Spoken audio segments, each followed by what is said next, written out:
March 14th, 2012, my son Thomas lost his battle with the disease of addiction. I now belong to a club that no parent should ever belong to.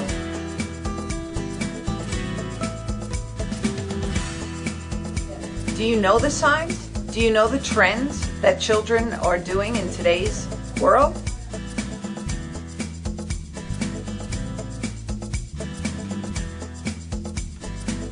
Do you know the signs and symptoms? Do you know the signs and symptoms of drug abuse? I want to empower and educate Long Islanders by bringing a force of professionals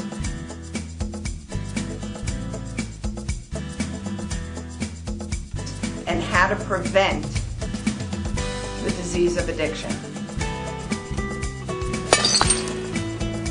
Long Island in Crisis. Good evening and welcome to Long Island in Crisis. This show is dedicated to educating and empowering all family members and loved ones of people suffering with the disease of addiction. And even if you are not touched by the disease today, by the grace of God, hopefully you never will be, but by all stretch of the imagination, you will have a family member, a neighbor, someone who will be touched by this disease and the complete chaos that it creates in that family's life. Tonight, we have a really special guest. I'm really happy and pleased to have Police Commissioner Cindy here, and I know you've just stepped into your big job, and I so appreciate your time. And I know that you've been working with, County Exec Bellone to do something with this scourge that we have on Long Island. We are just inundated with people suffering with this disease, and there just doesn't seem any end in sight. Yes, it's a pleasure to be on the show. This is an epidemic. Yeah. We're experiencing over 100 opioid-related overdoses a year, and in 2015 we experienced over 540 Narcan saves. So when you think about those numbers, you're talking about well over 600 people a year killing themselves in Suffolk County by using opioids, mostly heroin at this point. We need to fight this scourge on all fronts, obviously, prevention, treatment, and law enforcement. And we're launching some new initiatives on all those fronts in the county. And the police department is going to be taking a leading role, particularly on the law enforcement front, but also the prevention and treatment front as well. And that's important. So I know, just the other day, you announced the tip line. So before we started, it is the appearance to the public, from what I hear from my neighbors and such, that law enforcement was not doing enough. That they see drug dealing going down at the train station, behind the local supermarket, behind the local laundromat. They see things happening. Now, do they call it in? I don't know. Right. And if they did call it in and nothing ever happened, then, that's the word that gets out on the street. Right. The message that we want to send now is if you see something, say something, and the Suffolk County Police Department will do something about it. And that's why we rolled out this hotline. When I came in, we did a top-to-bottom assessment of the department, still conducting that assessment. One of the things we wanted to do is set out several priorities in terms of crime prevention and law enforcement, and then really look at ways to achieve the objectives that we needed to. So the number one issue for the Suffolk County Police Department is addressing the drug problem in Suffolk County. And what we found was that a lot of the tips and a lot of the information that we were receiving from the public was bottlenecking in headquarters in the narcotics section because we centralized our narcotics enforcement. Okay. And now what we're doing is we're pushing it back down to the precincts so that we have the officers and detectives who are embedded in these communities doing much of the narcotics enforcement. Since I rolled out this new strategy, and there's several aspects to our enhanced narcotics strategy, but just focusing on the tip line, we first rolled out the strategy, which is to focus on homes and residences where drug dealing is occurring in our communities. That is awesome. And we did that because we knew there was a lot of it. Yeah. It degrades our quality of life, our public safety, and we the feedback that you were getting, I was getting the same feedback from my community outreach. So we targeted, we started an initiative where we targeted these homes, apartments where drug dealing was occurring, and immediately we saw a spike in our enforcement activity. Since we've launched this initiative in December of 2015, we've executed close to 50 search warrants where we recovered kilogram quantities of narcotics, weapons, and all but several of these search warrants. We've arrested approximately 110 individuals just in connection with that initiative. And we were receiving a lot of information from folks through the precinct, through community meetings, through informants. And so once I realized we had the structure in place to get this done and to increase enforcement with a particular focus on homes and residences in our communities where drug dealing was occurring, we rolled out the tip line. So the tip line is 631-852-NARC, N-A-R-C, and you can call, you can remain anonymous if you'd like, and here's the process. You call, you ask a series of questions about your information, you provide the answers to the questions regarding the drug activity that you're calling about. We then forward the information to the criminal intelligence section of the Suffolk County Police Department, and they get it to the right place. Most of these tips will be pushed down to the appropriate precinct because that's part of the initiative that we're pushing. We're decentralizing on narcotics enforcement so we can handle more of it and we can be more effective. So we'll push it down to the appropriate precinct, and then the appropriate patrol or investigative action will be taken.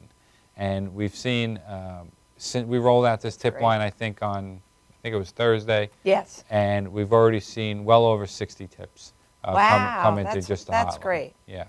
How can we do anything in schools, in high schools? Because that's insidious too. Right. Yeah, I mean, like we said, I mean, prevention, treatment, and law enforcement. On the prevention front, I think, and I've been saying this for a while, and I know you agree, we need a drug prevention program in every single school district. It needs to start also in kindergarten. Right. Yeah, and there are coping skills. Yep.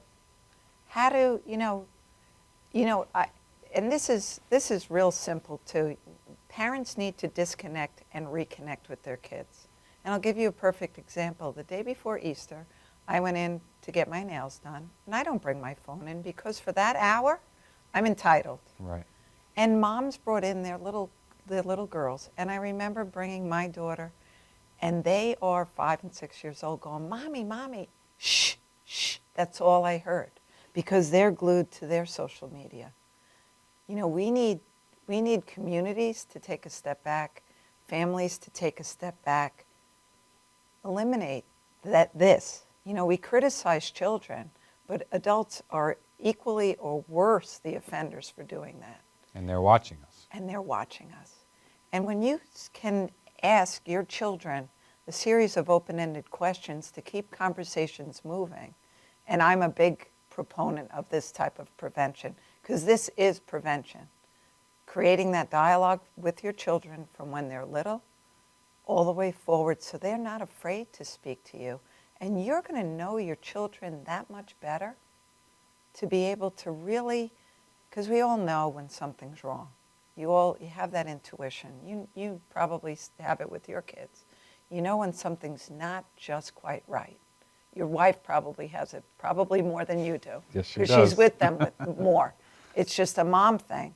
But before that problem becomes so big, to get in the middle of that. Absolutely. Early intervention is key. And that's not just with the drug issue, it's also with gangs. Yes. We're piloting a gang prevention program in Wyandanch, North Bellport, and the objective is to start with third graders. And when we initially said this, we got a lot of strange looks. Yeah. And obviously it's age appropriate. We don't go into a third grade class and talk about the Bloods and the Crips. No. we talk about healthy decision making, and we relate it to a third grader. And it's very important to get to these children at a very young age. And I agree with you. I mean, kindergarten. There's healthy decisions, coping skills. Graduating from nursery school or kindergarten is not a life event. We need to it's kind of common sense, but just make everything age appropriate. And not everybody gets a trophy, and that's okay. It's okay to lose. Right. because you have to practice better, you have to study harder, you just have to do things differently to achieve the goals that maybe you set out to do.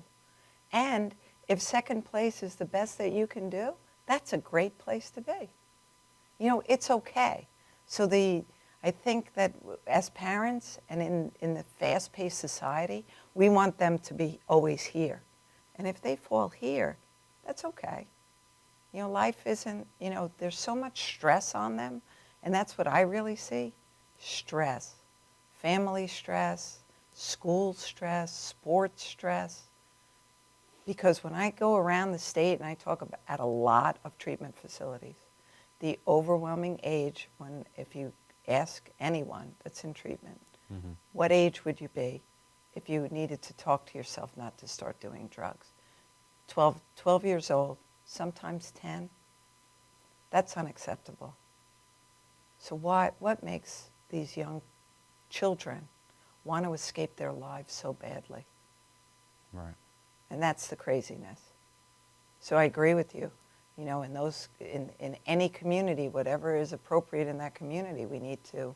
Yeah, and triggering that dialogue between children and their parents is important. One of the things the police department is doing is the Ugly Truth Forum. Yes. Where we go into the school districts. We typically partner with a community group and the school district, and we hold a seminar on heroin and essentially the opioid epidemic. We explain how it began, and we explain telltale signs of opioid abuse so that parents can identify those signs. Typically, a lot of the treatment providers and community coalition groups will set up tables outside the seminar to provide treatment referral lists and other information to parents and families in need of help. We also do Narcan training at these events. Yeah. And, you know, there's a lot of information, but I think what's good about these events is that it hopefully will trigger that conversation that's needed between the parents and the children. Unfortunately, with the Ugly Truth, and I'm on the board for Families in Supportive Treatment, when we put on the event, the whole community should be there. Right. And Dr. Jeff Reynolds once said, I was speaking with him one night, we were doing an event, I believe, in Kings Park, and he said, if a phone call went out to the community that a black van was targeting children in this community and was kidnapping them, this place, the auditorium would be overflowing with people demanding, what are we going to do about what's going on in our community? The black van's here, and it's drugs and alcohol. But only a handful of people ever show up. And it's typically the same people. And it's always the same people that are in the midst of an epidemic. So that stigma has to go. They're not picking up opiates and heroin. That's not their first drug of choice. And we have to really combat that cigarettes are okay, that alcohol is okay. That's still the #1 killer in the country. And that pot is okay. Those 3 things are not okay for a 12-year-old. Right. I do believe it's still against the law for an underage, right, minor to drink. Yes, and you also have the social host law, which is very important. There is a law in Suffolk County where it's a misdemeanor if you knowingly serve a minor alcohol in your home. And I think you hit on a very important topic, because we all know that underage drinking and marijuana use are gateways to the heavier drugs. You know, as you say, you don't start using drugs with heroin. No. And I think there are parents who will turn a blind eye or condone it or tolerate it because they don't view it as a significant issue, relatively speaking. And I think that is just a huge mistake, and that's part of the culture that we need to change. That's part of the culture that we, you know, just because you weren't affected by it. You know, I always tell parents, if I lined my 3 kids up, I didn't know that Thomas didn't have the shutoff valve for the disease of addiction, and once that got turned on, it didn't matter what he took. He was going to use that in excess, and it wasn't a choice after that. It becomes a need. It becomes uncontrollable. So he has to do that then. Right. That's just the way the disease goes. And Kim Laube, who is the best prevention person that I know, and she said, she's taught me a few things. Addiction is an adolescent disease.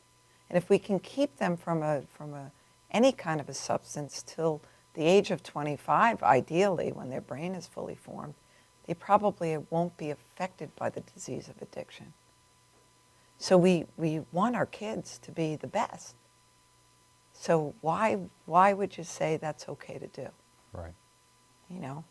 I think we can learn a lot from the campaign against tobacco. Absolutely.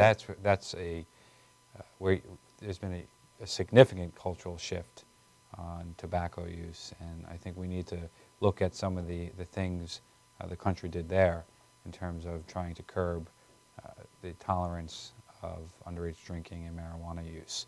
The Suffolk County Police Department is partnering with school districts, including the Connecticut School District, to send that message loud and clear, whether it's more prevention seminars, educating parents, or doing canine searches of the school facilities, having a no-tolerance policy for marijuana possession on school grounds, and having students... Well, having a no tolerance, but then if that child presents themselves, instead of suspending them, getting them into treatment.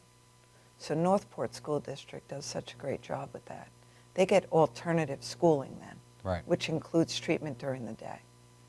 So we can have a better outcome. We keep them in a safe environment, they get treatment, and they get educated. And no stigma of being thrown out of school. What's better than being suspended from school if you want to stay home and smoke pot? Right. So yeah, we need to explore alternatives to arrest, alternatives to suspension. Finding triggers in life to get people into treatment, whether it's, God forbid, an overdose where you're saved with Narcan, or getting in trouble in school or getting arrested. Alternatives to incarceration, alternatives to punishment to get people the help they need. And that's how I view law enforcement in many respects. Obviously, we need to lock up drug dealers, and yes, we're going to be doing a lot of that, and I can talk about some of the initiatives we're doing there, in addition to the search warrants in our communities where there's drug dealing occurring. But we also need to find ways to have law enforcement intervene frequently in addicts' lives so that we can trigger them to get the help they need. We have a robust drug court in Suffolk County that provides people an alternative to incarceration if they voluntarily seek treatment and comply with their treatment program as ordered by the court. And I think the more the community can intervene, whether it's through the school, through the police, through community groups, the better we'll be as a community. yes. We'll be right back after this message.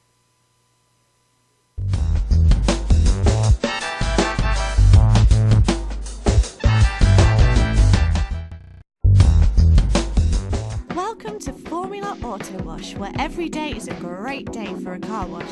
Open 7 days a week from 8 a.m. till 5:30 p.m. Sundays 8 a.m. till 4 p.m. Detailing packages for every budget, starting out at $29.99. 100% hand wash and detail centre. Hogshair and microfiber brushes and mitts. Proudly used in Ecolab Blue Coral soaps and waxes. Formula Auto Wash has served the community for over 30 years. Senior discounts all day, every day. Ladies' Day Wednesday, $3 off any wash. Early bird discount Monday through Thursday till 9:30 a.m.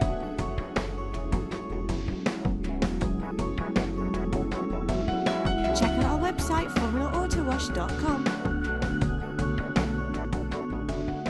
Galaxy Luxury Coach is a full-service limousine and party bus company.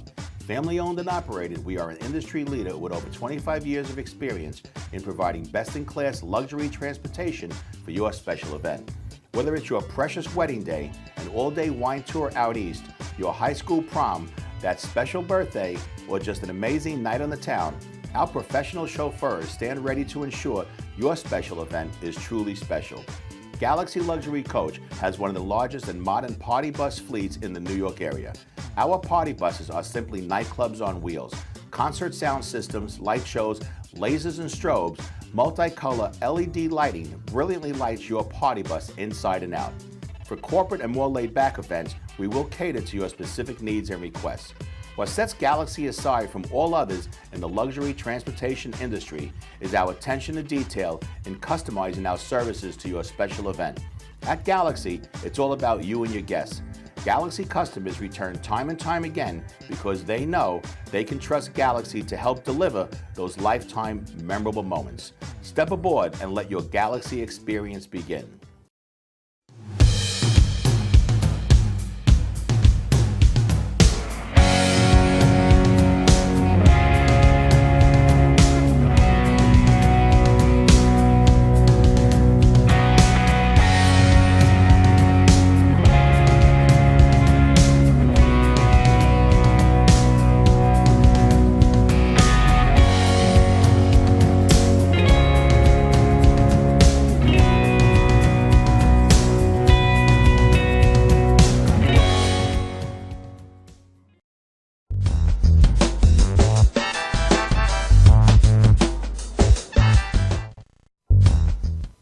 Welcome back to Long Island in Crisis.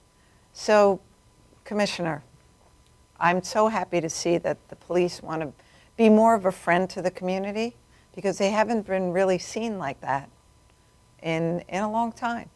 So it's nice to see that interaction.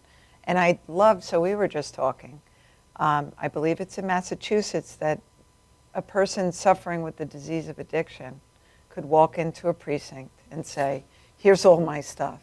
I need help. Are we going to move towards anything like that in Suffolk County, or, will there be anything like that? We're exploring alternatives to arrest programs. We're exploring the Gloucester model. Yeah. I think there are things we can do that provide more opportunity and avenues for people who need the help to get the help. And the police department is going to do everything it can to be part of the solution. We have the law enforcement part, which is very important. Yes. But we are a large department. We have reach into communities, or have the potential to have reach in communities that's unparalleled by any other department in Suffolk. So I think we have a moral responsibility as a department to be exploring all sorts of ways that we can help our communities. And from a law enforcement perspective, this is critical. So we have these overdoses, we have drug dealers, but then we have all the crime that comes along with drug addiction.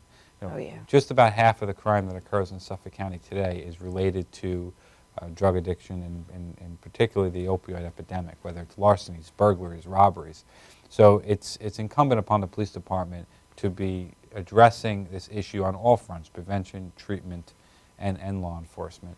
One of the issues we're dealing with now are all the overdoses. So we are collecting as much intelligence at these overdoses as possible now, and we're utilizing that information in many different ways. One, we stood up a Long Island Heroin Task Force, Yes. Which is an unprecedented partnership with Nassau County, where we're going after drug dealers who cause overdoses. And now the DEA has jumped on board, the state police has jumped on board. So this is a really great joint effort. And Nassau County DA Madeline Singas also brought forth the legislation that I know is probably going to have a hard time getting through the assembly. It shouldn't. Right. In this day and age, it shouldn't. Right. To be quite honest with you. I think that it goes against everyone's civil rights to have somebody killed Right. with a disease. Yeah, and now, we need to be doing outreach to these people, the people who Yes. are saved by Narcan. We have to make sure that we're doing everything we can to get them to treatment, because that's when they're hitting rock bottom, and it's an opportunity. I know that Suffolk County has a contract with LICAD, who does a terrific job. I just spoke to Steve Chasman Oh, today, okay. and now we have to get our treatment folk up to, we need more beds because the hotline is working. Right. So it's, and we talked about crime. How about all the drunk driving, the driving while high that's going on? I know there was an accident on Broad Hollow Road in Melville Very the other sad. day. Very Yeah. sad. Yeah, 51-year-old man. Yeah, yeah. So traffic fatalities is a huge issue in Suffolk County. Yes. And it's all about healthy decision making. And one of the lead causes of traffic fatalities in Suffolk County is distracted driving. So we started off, I don't know if we were talking on air or off air, but about disengaging from social media Yes. and being in the moment and engaging with our family members in a real way. And you know, we're in a society now where we can't keep off our cell phones even when we're driving, and that's causing a lot of tragedy in Suffolk County. So I'm focused on three main issues as police commissioner in terms of crime and public safety, and that's the drug problem, firearm violence, and traffic fatalities. In 2015 alone, Suffolk County experienced over 140 traffic fatalities, which was a significant increase from previous years. And a lot of that's caused by distracted driving and also speed. So distracted driving is usually what the cause of the accident is, and then what brings the accident from an injury or a non-injury to an injury or an injury to a fatality is speed. So we're going to be approaching this on three fronts: education, enforcement, and engineering. So on the education point, it's getting to kids at a young age and talking to them about the perils of distracted driving and how to make healthy decisions, and trying to get parents to model behavior. Yeah. Because that's a huge issue. You see mommy and daddy texting and driving all the time, and that's going to affect the way you view it. And then enforcement, we're out there, we're targeting distracted driving and speed. We're writing more tickets, and as a result, this year we see year to date a decrease in crashes, injuries, and fatalities. And then engineering, you know, we're using an intelligence-led policing model to identify locations where accidents occur in a disproportionate number, and we're trying to determine whether or not there's anything we can do to increase safety in the roads. Is a median needed, or is a stop sign needed? Mm-hmm. Is a light needed? Riding on the street, whatever it may be, and then doing outreach to the towns and the villages in the county where appropriate. It really, you know, whatever it is that you need to say or text can really wait. And if it can't wait, just pull over for 3 minutes. It really, you know, I've taken defensive driving, and when you try to pull ahead and go faster, you really end up arriving 10 seconds prior if you just drove. That's exactly right. And it's hard to believe in the moment because you think you're going to, but it really is true. Yeah, you're shaving about a minute off that time. And nothing's worth your life for that minute. Well, when I was walking into the studio, I saw that you had a sign on the window that said, "Don't text and drive," and I think it was from the Texting Awareness Foundation. They have a great website, and they have some very moving public service announcement, basically showing accidents that have occurred as a result of distracted driving. And I would encourage your viewers to check out their website. It changed my behavior. Absolutely. You know, would you want, you know, I just always think, you know, so we talk about, when I talk to parents that have children or, you know, young people doing heroin especially, and they tell me, well, you know, I always say, does he have a car? Well, of course. How would he get to work? I go, you knowingly are letting him drive when you know that he's shooting heroin. Well, yeah, he'd get mad. He'd get mad. How are you going to feel if he kills a family of 4 coming home from church one day? Right. You know, can we think about that? You know, people's mindset just doesn't make sense with the problem that they're facing. You're worried about him getting mad when he's driving while intoxicated, shooting heroin, going to nod off, going to crash, going to kill somebody. And I watch the papers every day, and you see cars going into houses, and that's not by accident. That's not somebody losing control. Maybe 1 in whatever. Right. Very slim to none, correct? Absolutely. Most of our accidents are distracted driving, speed. DWI is not the leading cause, but it's certainly high up there. Yeah, and I do see Suffolk County Police around all the time on the weekends Right. with checkpoints and, Yeah, we're increasing enforcement, including DWI enforcement. We use grant money, and we're partnering up with our law enforcement partners on the East End. We're using asset forfeiture money to fund some of these initiatives. Traffic safety is extremely important to the Suffolk County Police Department. In Suffolk County, you're more likely to be injured or killed in a traffic accident than in any other type of crime. So it's something that affects all of us. It's something that we all assume we're also vulnerable. We assume such a huge risk when we get on the roadway. So the Suffolk County Police Department has a responsibility to make sure we're holding drivers accountable and that we're raising awareness about the dangers of distracted driving and drunk driving and drug driving. And it's a major initiative. As I said, it's the top 3 priorities of the Suffolk County Police Department. how do you feel about the legalization of marijuana? I am not for the legalization of marijuana. I think that marijuana is not only is it a problem, marijuana itself can be a problem for many people. It certainly is a gateway. It is the gateway. Alcohol, marijuana are the gateways to harder drugs. I don't think it sends the right message by legalizing marijuana.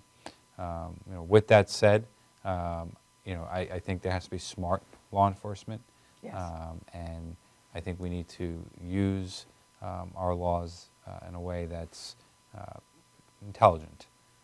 So we should be using marijuana offenses as a way to begin intervention in young people's lives, whether it's diversion into a treatment program, Absolutely. diversion into just prevention, education classes. I don't want to see people in jail because of marijuana offenses. That No. makes no sense. It doesn't make any sense, but education, prevention, that just may open their eyes long enough to see I'm Right. heading for a problem. Because when drugs or alcohol start to affect your daily life, then it's a problem. Right. If you're not showing up for work or if you've been arrested, then those are 2 really great signs that you have a problem using a substance. Right. And also, we want to send a message. We're going to be doing a campaign and doing increased enforcement about the social host law. If you're a parent or There's a lot of parents that feel it's okay. I'd rather have them drink at home because then I know what they're doing here.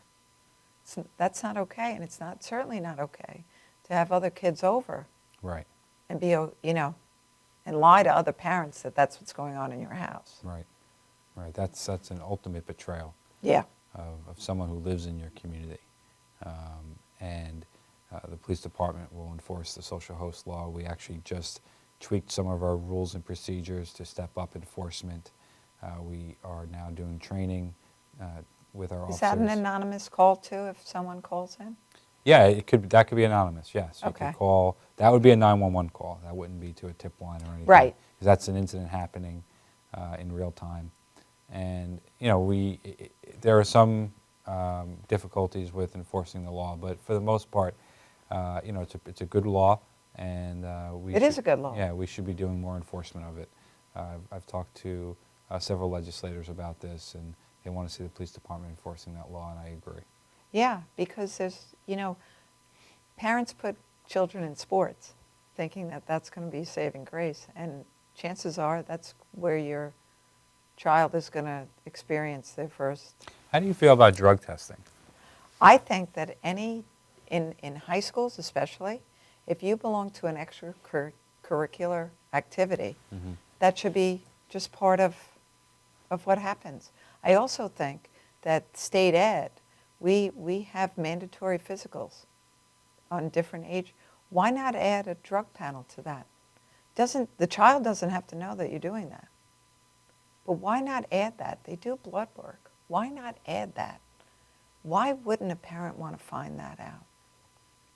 And then I think that a parent, I'm going to say, if that would impede upon their getting into college or something like that, that's why they don't want it to be discussed.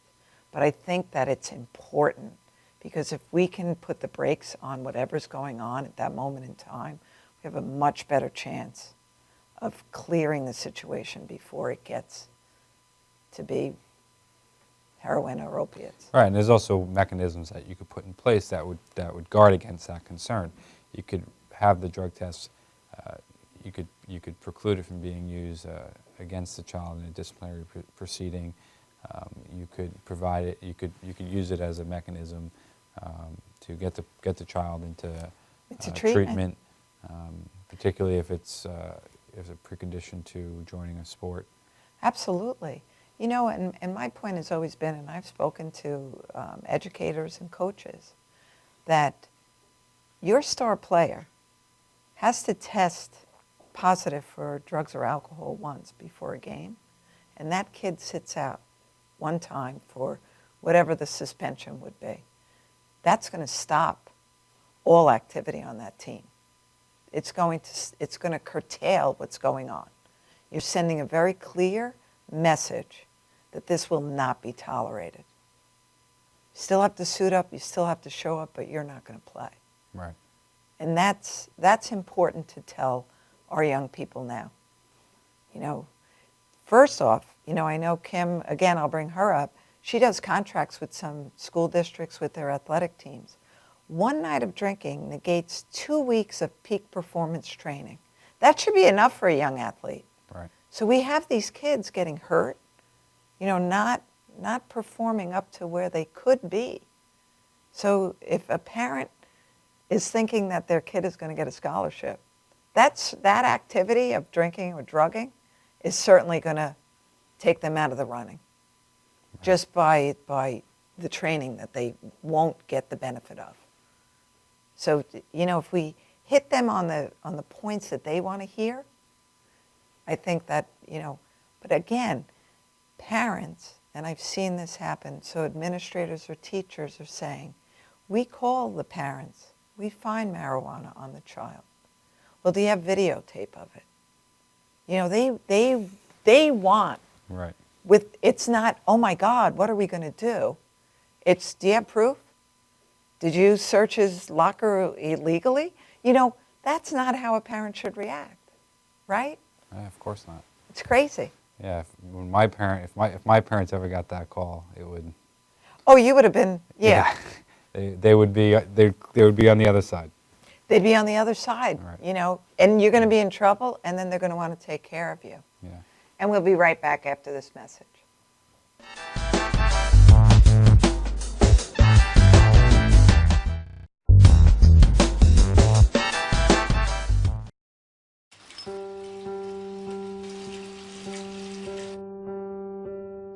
I think this is a good time to tell you.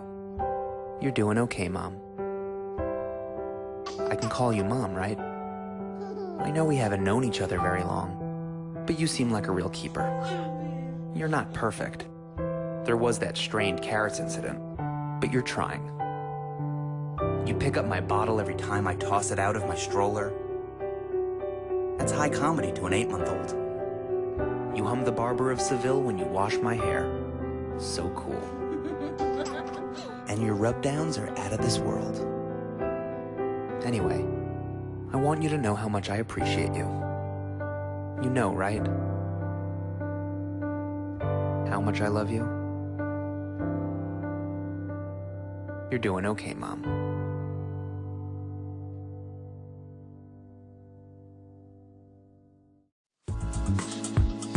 Welcome to the Rehab Center located at 2025 Brentwood Road in Brentwood, New York. At the center, we offer chiropractic services, acupuncture, and physical therapy. We take most major medical, no-fault, and workers' comp insurance. If you need these types of services, contact the offices at 631-234-4949. That's 631-234-4949. You know you already want a Toyota, but when you want more from your Toyota store, you want Smithtown Toyota, where every Toyota comes with Smithtown Toyota's Toyota for Life program, giving you lifetime New York State inspections, lifetime 10% discounts on all parts and service, 2 years of complimentary oil changes, 2 years of scheduled maintenance, and more, all at no cost to you, plus low clear-out deals on every Toyota in stock. Get more from your Toyota store. Hurry to Smithtown Toyota.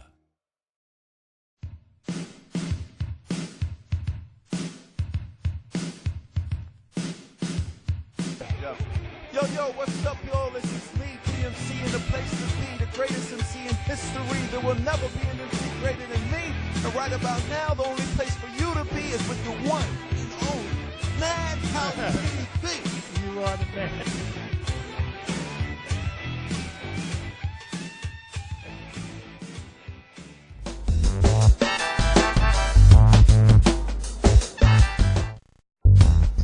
Welcome back to Long Island in Crisis.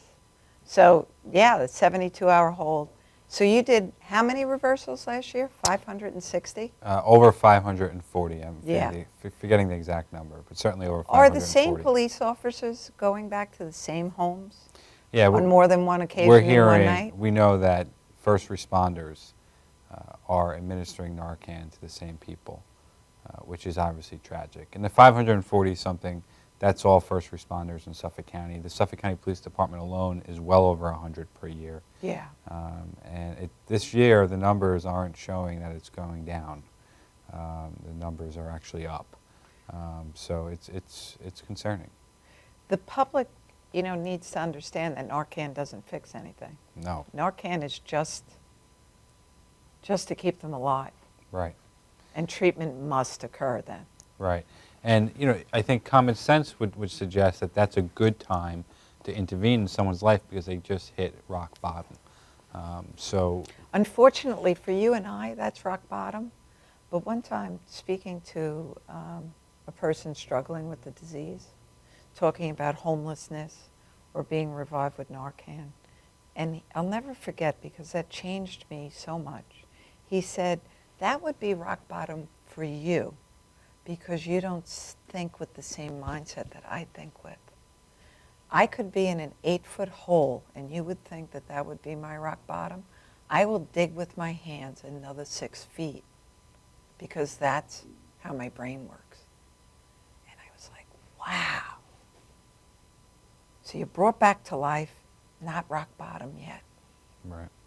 Because they're just sick people. So I was just telling you about, there's legislation that's been brought forth actually from the governor's office. And I've spoken to Assemblyman Kaminsky, and it's a tough bill to get put forth because it's against their civil liberties. If someone kills themselves overdosing on a drug, that's a cry for help, and they are not in their sane mind, and they're not capable of caring for themselves, and they need to be held for a period of time. If we can hold them for 72 hours and have a credentialed alcohol and substance abuse counselor and or a social worker speak to them the way they need to be spoken to and encourage them and move them towards treatment, we're going to be a lot more successful with the Narcan saves. Absolutely. But if we let them street them after 20 minutes, we might as well just, put them to sleep in the hospital then, because ultimately that's what's going to happen to them. Yeah, and we know from experience when they're in the hospital, they're trying to get out of there ASAP. They're experiencing withdrawals because Narcan. Immediate. Narcan causes that. And they need to get high right away. That's right. So if we have 72 hours where they can be detoxed humanely and not be in so much pain, and because it is unbearable. Right. But if they can be comfortable and spoken to, we're gonna have a much better result in the long run.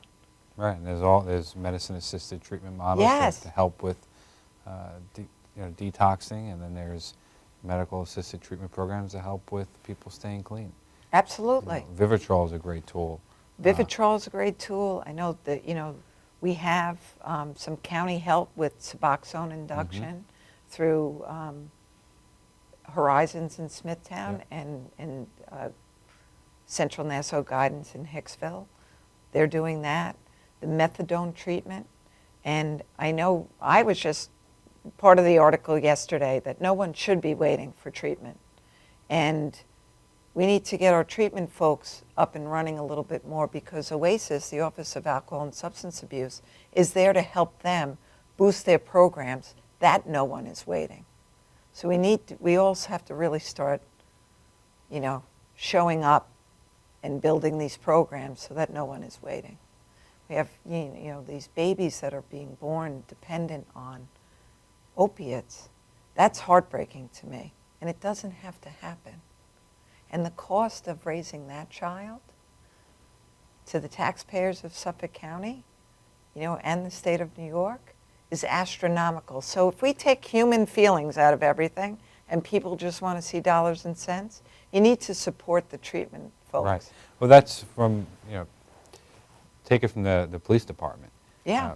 The amount of money that we have to spend in crime, in law enforcement, and patrolling, and investigating, and in the criminal justice system, and all the recidivism that's caused by addiction. If we were able to divert more money towards prevention, treatment too, but particularly prevention, I think, we would gain dollars. We would save money. It's that simple. Again, most of our crime in Suffolk County, you can trace back to the opioid epidemic, and they need money. Pills are expensive. Right, and we saw an increase in burglaries and larcenies in 2014, and then we saw an increase in robberies in 2015. So the difference is that robbery is stealing by use of force. What does that tell you? To me, that says addicts are becoming more desperate. Yes. Addicts now are using violence to steal money or items so that they can fuel their addiction. That's a problem, and that's something that... It's frightening. Yeah, we're not going to arrest our way out of that. We can do, we're using very sophisticated intelligence-led policing platforms to make sure that we're directing police resources in areas so that we can most effectively decrease crime and prevent crime. But we're not going to arrest our way out of this. No, you can't. And they're going to bring things to the pawn shops. And I remember testifying last year for that. That needs to be intervened there also. Right. Because when a young kid, especially if they're 18, 19 years old, bringing in a whole bunch of jewelry, right, that should be a red flag. Right. That legislation, I drafted that legislation on it, and I appreciated the support we got from prevention and the treatment community, and that's been a huge success. Yes. And now, we have an intelligence-led policing platform where I can map the burglaries and the larcenies, and then map pawn shop transactions. I can click on the pawn shop transaction, and it will show me the picture of the item being pawned, and it's led to reuniting people with stolen property. It's caused us to intervene criminally in people's lives because we've been able to solve more crimes, and that's an opportunity for the person. That's not the worst thing that can happen. That's right. Because especially with a heroin addict or an opiate addict, there's three things that are going to happen. They're going to get clean, they're going to jail, or they're going to be dead. Right. There's no other way to put that. Right. They can't continue that life forever. Especially, and to hear people say, well, that was a bad batch of heroin that they got. That was a bad, is there a good batch of heroin that someone should try? It was tainted with something else. Really? Ultimately, that drug is going to kill them. We have HIV and AIDS back on the rise because this generation didn't get the education about HIV and AIDS because the disease was ultimately really so much under control. Hep C, hepatitis C to live with, these are diseases that will kill you, even if you get clean. So let's talk about just keeping them clean before it goes to that level. It doesn't have to happen. These are not bad kids. They're not from bad families. They're all good people that suffer from a disease that's going to lead them down these roads that they would never go to sober. Never. And it's hard for people, for some people to understand that. But those who know someone who's struggled with addiction, it's second nature to understand that. And you see the irrationality and the deception and all the things that come along with addiction. And it's just devastating. It's emotionally devastating. Oh. It's financially devastating. It's complete chaos in a family. It drives. The good kids are so angry that the siblings that aren't using drugs or alcohol are so angry with their sibling. They're angry with their parents because they get no attention because the child that's out of control gets all the attention. It just leads to so many things. I just spoke yesterday at Veritas Villa up in New Paltz, and I showed a picture of my son when he was a baby because there were so many young people in the crowd. And I said, this is what your mom sees when you are lying to her face, because you are the masters of manipulation, and you're a lying, mean, deviant sucker when you're talking to your mom. But you know just what buttons to push so that she's just going to believe you one more time. And they all started to cry. And that's what, now that they have a little clarity, they need to hear that, what you've done to your family, because that's what you've done. And parents, that's such a tough place to be. But you're there. And if you don't stand up to that monster that has kidnapped your kid, because your kid's gone, it's the beast of addiction that's standing in front of you, and you have to treat them as such. Just to get that time and space between them and the substance. So I applaud the prevention efforts, and if there's any way that we can come up with it, I'll work with you. I remember speaking to you and Steve Ballone about doing, a sober high school. Getting the children that are getting well and keeping them together so that they can really cement their sobriety and be around other like-minded kids, because they really can't be introduced with the general population anymore. People, places, and things, and when you're a teenager, that's tough to do. Right. Yeah, there's a lot of work to be done. There's a lot of work to be done. I don't know how we get that done, but we need to use BOCES, and we need to formulate that. And that can be a great diversion also. Right. Yep. And, it's whether it's through the drug court or whether it's through an alternative to arrest, like the Gloucester model. Yes. I'll be meeting with that police department to understand all their protocols. We need to use every tool in the book that we can get our hands on. All these different, whenever government is intervening in an addict's life, that should be viewed as an opportunity. Yes. And we need to have the infrastructure, though, to handle that. But it's also not just government's job. It's not just law enforcement's job. It's not just the school's job. It's our churches that need to become involved. It's our, all community groups, Girl Scouts, Boy Scouts, they should all be learning about this. Right. That's one thing that I do want to do is go see the Girl Scouts and Boy Scouts. There should be a badge on healthy decision, on coping skills, on drugs and alcohol.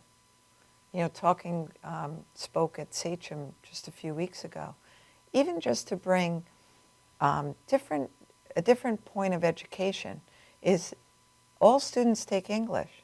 Well, read a book. Forgiving Kevin is a book written by Larry Glenz, who was a Limbrook teacher, and he's a lacrosse coach that's in the Hall of Fame. And it's the story of him and his son, who became addicted 8th, 9th grade, went on to play Division I lacrosse, ultimately lost his life. But why not read that story and then talk about, you certainly can talk about the book and the story, but then, that's a golden opportunity to work in prevention with English. I know they're stuck, they're short on time to get everything in, but there's always an opportunity for that. In Northport, there's a woman named Tammy Walsh. She's coming back next week. She's a math teacher. So instead of doing Students Against Destructive Decision, it's Project 72, because mathematically that's how many people in the United States die in 1 hour from the disease of addiction. So it starts the conversation. Why Project 72? She thinks along those lines for math. So there's so much opportunity in everyday lives that we are involved with children to plant the seed. Doesn't have to be a big seed. Doesn't have to be 45-minute long lecture, because they're asleep and they're not paying attention to that. Right. But if we can work in all those things in all areas and see that the police, first off, are going to bring in the canines to sniff for, you know what, scare them. They deserve to be scared. Right. Yeah, I think it's important, and also it's a cultural change. Yes. We were talking about how we need to shift attitudes. We're not going to accept certain behaviors, and there are consequences for those behaviors. So, the notion of the police department partnering with the school district, for example, just one example would be using canines in the schools. I think that sends the right message. It sends the message that the community cares. The community is not going to tolerate this because it is destructive decision making, and we need to go back to the mentality that there are consequences. And this notion of privacy, students don't have privacy in school. They shouldn't have privacy in school. Constitutionally, they have a reduced expectation of privacy, and we just need to wake up as a society if that's what. But isn't that the craziest thing, that a parent would come down and demand to see video, or demand to know, did you search him without, really? We're trying to save your kid's life. Right. And that feeling of being adversaries instead of being on the same side, it does take a village to raise a child. So just remember that. The school is there to help you, right, educate, and, create a great human being. Yeah. Yeah, I mean, schools it's obviously a great tool for everyone to use to affect the child's life. We have a school resource officer in many of our schools, and it's a great way for students to interact with an officer outside of the criminal context. So, not every experience they have with a police officer is in a negative situation. Correct. So, they learn that officers are people too. They have families. Yep. They start dialogues, they establish a trusting relationship, which is good for everyone. It's good for the child, it's good for law enforcement because we can learn about what's happening in the community. We can better police You have an communities. officer, James Spadora, who is a motorcycle officer, and I did some speaking with him, and he's great because he approaches it certainly from a police point of view, but from a father's point of view. Right. And he does such a great message of bringing that both together. Yeah, he's a good presenter. Yeah, and that's what needs, and he's very, he connects well with every parent in the audience. Yeah, he's a because he's just that kind of guy. He's got a great sense of humor too. Yeah, he's just that regular. Yeah, and we have a lot of different programs. We were talking about social media and our iPhones. We have a whole internet smart device parent awareness program where we talk about the dangers of all these different apps that kids can have and how kids can hide text messages and how to essentially police your child's use of social media and iPhones. And that's against their privacy. We start off the presentation by saying your child does not have privacy. Privacy. Obviously, as a parent, you want to balance it, and of course. Yeah, but that's there's kids these days have such access to. They have immediate gratification, right, and they have the access to the world. Right. Do you really want the world in your child's mind? That's really, you get to plant the seeds that are grown. Right. So we have to be aggressive in making sure we know what our kids are looking at. Yeah. And there are all and sorts age appropriate. Right. And there are all sorts of devices on the market that help kids hide what they're doing on their iPhones. I'm going to have to get them, and I'm going to put them on the website, and I can't believe that it's an hour already. So I hope that you'll come back again. Absolutely. As things go on, because I think it's important for the community to see the great changes that you're trying to make and bring our county together again and be an example to New York State, to the United States, to any place that's watching us, what can be done for everybody else in the country, and maybe bring great ideas back to us. We might as well all share it. Absolutely. Thank you so much for joining us this evening. Have a great week, and I look forward to seeing you next week. Good night.